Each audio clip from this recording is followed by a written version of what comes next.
Who's your biggest competitor, your biggest foe globally right now? Well, I think we have a lot of foes. I think the European Union is a foe, what they do to us in trade.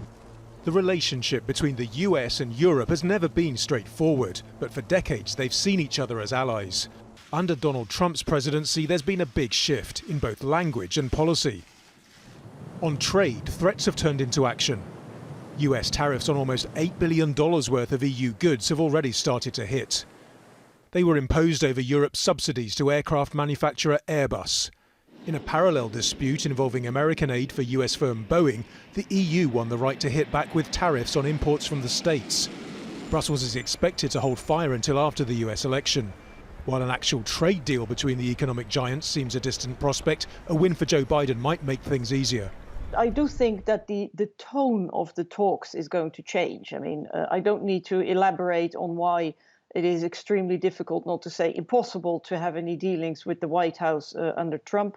But I think if there's somebody reasonable, then we may still have different interests or different viewpoints, but we will negotiate, we will discuss like, you know, civilized grown-ups and friends. A series of political disputes has also heightened transatlantic tensions. A recurring theme for President Trump has been NATO and the idea that the US effectively subsidizes European members of the defense alliance. So Germany's delinquent. They've been delinquent for years, and they owe NATO billions of dollars, and they have to pay it.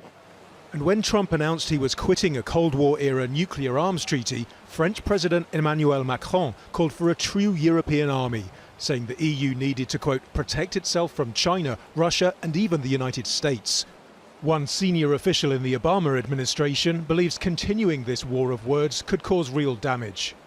It's a deep concern here to not be able to credibly rely upon Europe and go to Europe on a consistent basis and deal with issues that affect us. And the key one in recent years on terrorism and the flow of terrorists in and out of Syria and the Islamic State, that required collective action to defeat the Islamic State network.